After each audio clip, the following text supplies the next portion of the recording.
Hi, I'm Sarah. And I'm Helen. And this is the Squiggly Careers podcast. Every week we get together to help you navigate the ups and downs in your squiggly career and share lots of practical ideas for action and tools to try out that we really hope just give you that bit more confidence, clarity and control in your career. And today we're talking about how to make difficult decisions during your career. And the episode today was inspired by some conversations we were having with people last week about some difficult decisions that they had made. And I don't want to share those discussions because they were private ones, but my reflections in listening to the people that were making the decisions were that they'd been wrangling with them for a little bit of time, that there had been quite a lot of energy absorbed in making that decision, but now they had got to a point of clarity. They were actually quite positive about what was coming next for them. I admired them a lot. I was like, wow, that does sound really, really tough. And I hope that if Sarah and I are faced with some decisions that might be similar to the ones that they were having, that we could make them and have the same level of clarity and positive about what was moving forward. And it also made me think about, well, lots of us have difficult career decisions, and what can we all learn together so that we can face those decisions with that confidence and with that clarity about what we do next. And Sarah and I were trying to reflect on what are some of those common difficult career decisions. So here's where we got to, and maybe you relate to one of these, or maybe there's a different one, but we got to leaving a job, like making that decision that now is the time to leave, or perhaps a company. Maybe you're like, oh, for whatever reason, this company doesn't feel right for me anymore, but maybe you really like the company. That can be hard. Killing a project. So you put loads of effort and energy into something, but you just recognize that actually it's not working anymore. And so there's a sort of this opportunity cost, I always think, in those situations where you're like, but I've worked on this for 6 months, but it's like, but do I waste another 6 more? Those sorts of things. Stopping something you've started. I've been in this situation a little bit with I sort of took my MBA almost twice. I started the first well, I have one where you could have two, sort of. Or 1.5. But like, I started my MBA and then I had to stop for various different reasons. And then I had to make a decision to restart, even though I thought, oh, but what if it's like last time? All that kind of stuff. Work-life fit as a parent, like, there are massive changes that you make, I think, when you are coming back to work, when you suddenly have the addition of a child. Doing something you've not done before. I mean, there's loads. Career changes, all of these are examples that we thought, these are inevitable moments in your career timeline where a tough decision is something you're considering. And I think why these feel hard, I was reading a really good article about this. These decisions are often described as grey area problems. And as soon as you say, like just the grey area, all the shades of grey, I think whenever you think about these difficult decisions, they are rarely solved in a flash of brilliance. So there's no sort of moment of absolute clarity. And I think because we make so many decisions all the time, probably in our day jobs, we are more used to that feeling. We're used to maybe weighing up a few different options or kind of understanding different avenues that we could take. And then we make a decision, we feel good about it, and we kind of move on to the next thing. And this is about letting go of the idea of a sort of quote unquote right answer emerging. And that can feel really hard. And there can be a lot of uncertainty, I think, wrapped up in these difficult decisions. So you might be worried about failing or the risk of failing. You're probably concerned about what do other people think about me. So there's lots of complexity. They do feel complicated, these difficult decisions do. And there's a really good quote from a lady called Cheryl Strauss Einhorn. And she says, when we're faced with difficult and complex decisions, we typically experience difficult and complex emotions. It's sort of that, well, it's a difficult decision, so it is going to feel difficult. So firstly, we shouldn't give ourselves a hard time or blame ourselves if we're thinking, this just feels hard. It will feel hard. Every difficult decision Helen and I were talking about that we both made throughout our career, they always feel like quite hard, knotty moments. But inaction, I think, is really unhelpful. The more you read about kind of not doing anything, that tends to be the biggest source of regret. Sort of the staying stuck or staying still. That's ultimately, I think, what gets in our way. So what we're really going to try and help you do in this podcast is, you've got one of those difficult career decisions coming up or at the moment, or you can kind of see it before maybe the end of this year. What could you do that might help you to kind of make that decision? And we were reflecting on some of the ones that we have made or struggled with to sort of make this as relatable as possible and make sure that the tools that we've got for you to try out are really useful and usable tools. And so I think one of the toughest career decisions that I have made and struggled with, and honestly, I don't think I did it very well, was when I had my first child, Henry. And I was working at Virgin at the time, and I went on maternity leave, and I really struggled with how I returned to work, in that I felt like loads of people around me did these staggered returns, but I didn't know what was going to be the right thing for me. And I love work, and I just really struggled with how to return to work.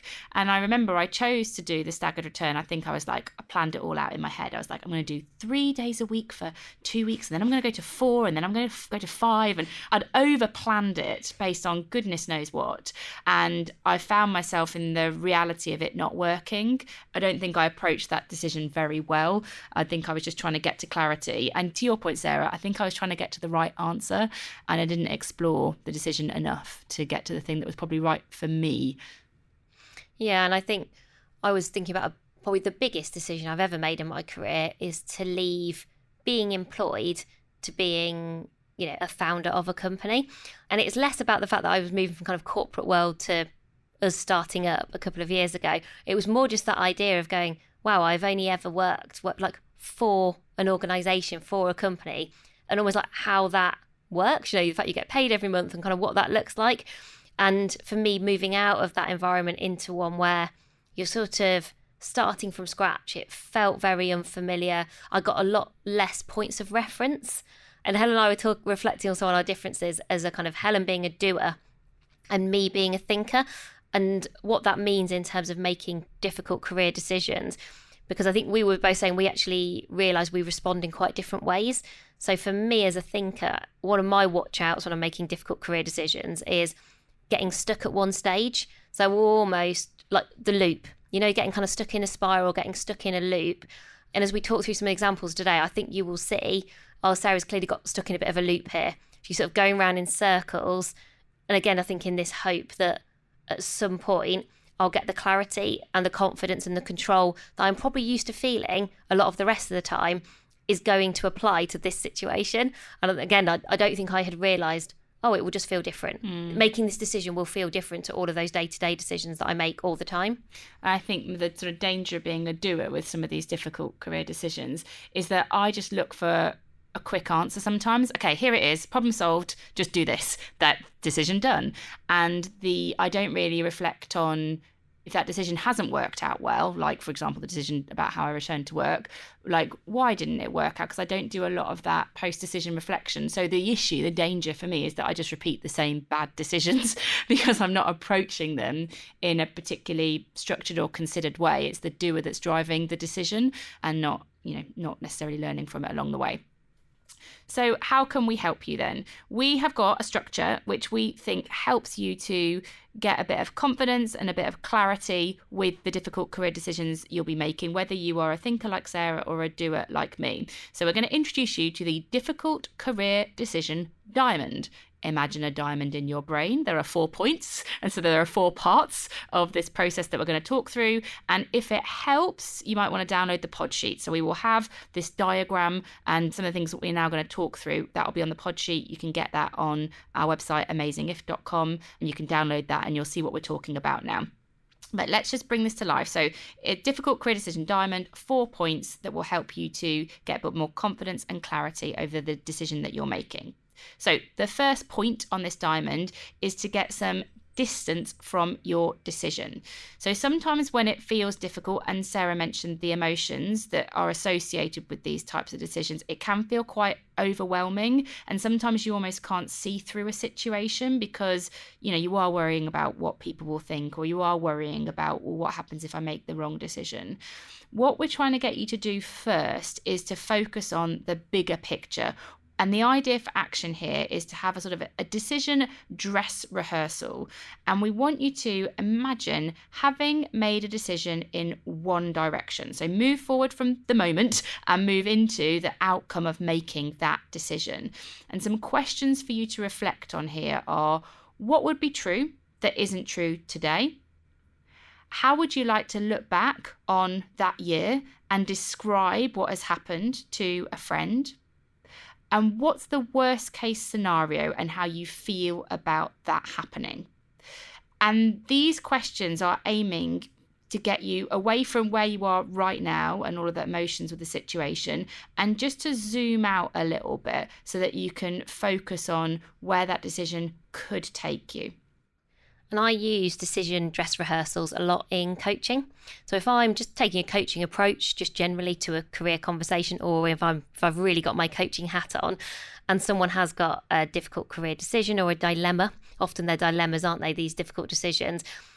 By doing this fast forwarding, you also start to hear from people, and you'll notice, I think, in yourself, a real sense of energy and motivation, or sometimes not. So sometimes people, when you start to describe this for yourself, or perhaps you're having a conversation with somebody to do a bit of peer-to-peer coaching, you start to realise you're not that motivated by the thing that would be true, and you don't feel that proud when you're sort of starting to imagine it. So maybe on paper, that first, idea, that first possibility that you might be exploring, maybe on paper that absolutely looks like the right thing to do. But when you go through this kind of imagining, you just start to realise, well, it might be the right thing for some people, but it's not the right thing for me. Or maybe the more you talk about it, sometimes the more excited and energised you get, and that doesn't take away fears, and that doesn't then mean that it'll be a really clear-cut decision, because as we said, I think we've got to kind of let go of that.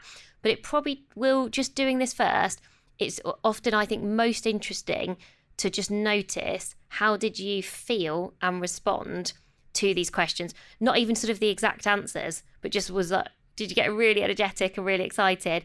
Or were you just sort of saying the things that you thought you should say? I'm trying to put myself back into that situation, which would have been 2015 when I returned to work, and trying to think about the Helen then answering these questions. And if I had said to myself, well, what would have been true that isn't true today? I would have said, Henry's happy being looked after in full-time childcare and I'm working full-time. That's what I would have wanted to be true. How would you like to look back on that year? Confident about my decisions and not comparing myself to other people. And what's the worst case scenario? I don't get it right first time. I have a safe conversation with my manager about doing something differently. And I think that probably would have just made me feel really confident and not make a decision that I thought other people might have expected me to make, because that was a big part of mine, was what do other people think of the decisions that I'm making, particularly about my childcare arrangements. And maybe even just what you've seen happen before. It might be a little bit expectation, but you might just be like, oh, well, lots of other people seem to be doing it this way, so maybe I should be doing it this way, because you automatically look at other people's decisions and think, oh, well, they were the right decisions, but almost without that knowing, well, did that work for them? Is it going to work for me? Well, honestly, I think I was really worried, why it was difficult, about being seen as like an uncaring career woman. That's I thought people would think, well, how can you go back to work full time straight away when you've got a young baby? And I was like, well, because he's going to have brilliant childcare and I really love work. But I didn't, that's what I said in my head, but that's not what I said when I was returning to work. So yeah, I think it probably would have helped me to get some of that clarity.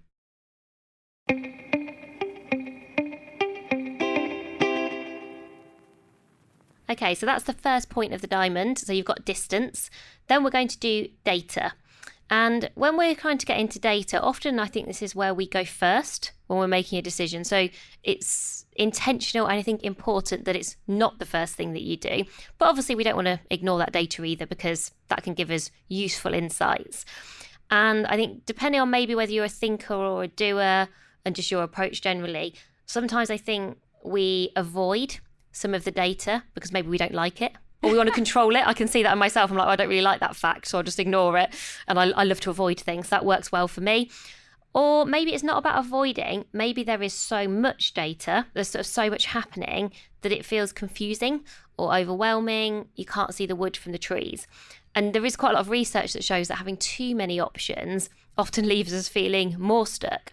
And I see this a little bit with Squiggly careers, where people are really upbeat and optimistic about their careers, but almost the fact there are so many opportunities, that means that it feels really difficult. So when we say difficult career decisions, sometimes there's an assumption, oh, it's a bad thing, or it's like a hard decision that maybe you don't want to make. It might be a real positive.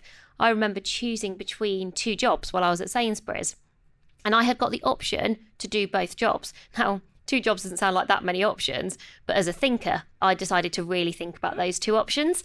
And one of those jobs was much more similar to what I'd done before. One was much further away from my area of expertise and experience.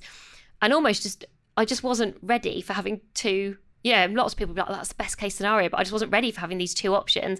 And I took too long thinking about both of those things.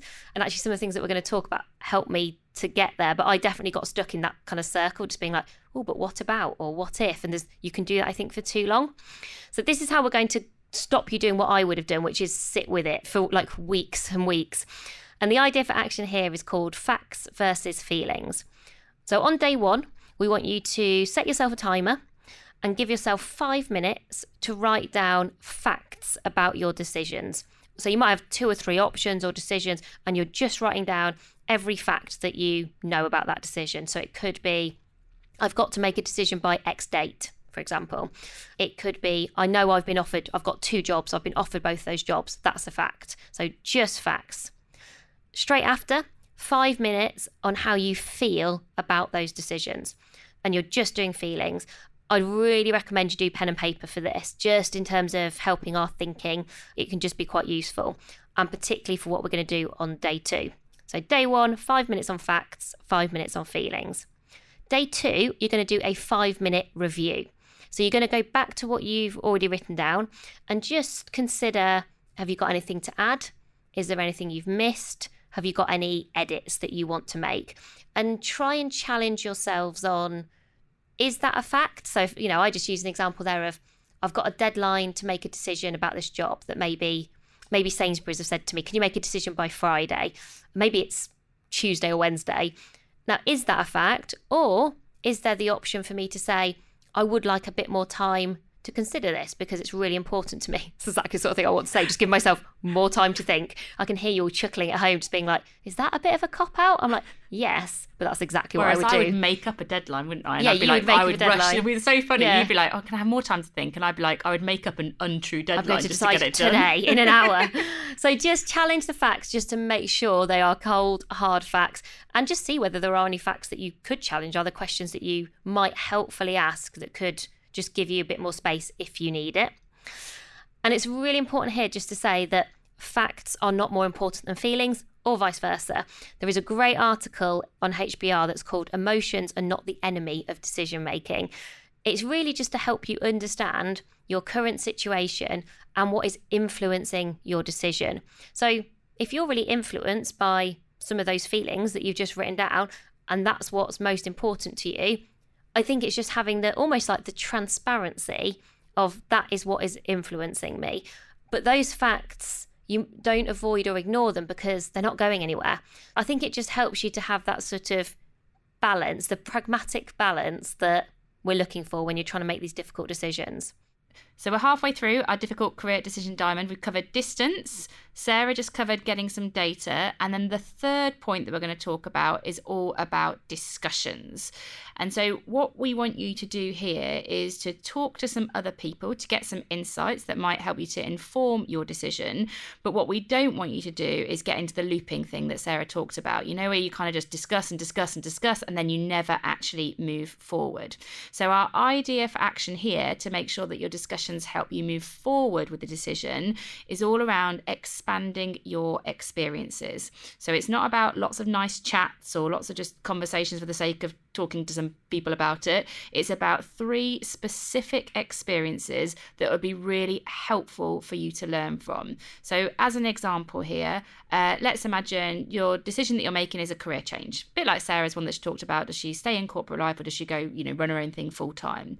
What's really helpful here is to think about, well, what are 3 experiences that would be really useful for me to learn from? They're the discussions that would help inform my decision. So maybe the first one is talking to somebody that's made a career change across any industry. And maybe the second one is somebody who's made the specific career change that you're considering. And then the third one could be somebody who's already done it. They made this decision years ago and they're already active in the area that you want to go into. And these different experiences can help you to create much more relevant insight that can inform your decision, rather than just having lots of nice conversations with people who have lots of different opinions, which is definitely where you might start looping. So I found this really useful. So practically I've done this, but I don't think I did it with the 3 different types of experiences. When I was moving from corporate world to Amazing If, I did have a conversation with someone who had moved from corporate world to setting up their own creative agency. And what's interesting is I really remember that conversation. I think because it felt so relevant and he completely got it. You know, like you don't have to do very much describing because he already understood what I was talking about. He got my fears because we all share some common fears about what that might mean and what I'd be letting go of. And quite quickly, he could get to the point and give me some good insight, some good advice, ask me some good questions. You don't have to do exactly what these people have done. I think it just helps you to kind of think, so what does that mean for me? And I think I would have moved to Amazing If quicker because it definitely dragged on for ages for me because I really, for lots of feeling reasons, going back to the facts versus feelings, I was really influenced by my feelings, and that's what kept me in corporate land for longer because I was avoiding actually some of the facts, perhaps because I wasn't quite ready. I sort of wasn't maybe quite ready to make that transition. And I think if I'd also spoken to someone who had made a career change just generally, and maybe someone who had particularly like run their own business for a long time, because I think in my head I was thinking, oh, I'm not that person. Like that was a real worry for me about moving into Amazing If was I enjoy working in a big corporate environment and I'm really happy and I've been sort of successful in my own terms in that world. So like, I wasn't very sure about what I was sort of running to. And we always say you don't want to be running from, you want to be running to. That I know some people who have only ever run their own company. I can see that I have lots in common with those people. But I didn't spend any time with those people when I was trying to make that decision. And maybe a little bit because I'm introverted and get stuck in my own head, I didn't have enough conversations. And I think some of these sort of expanding experiences, conversations, would have been incredibly helpful for me. And I'm so glad I did have that one, like that one conversation. Like it did a lot of unlocking for me and it helped me to get unstuck.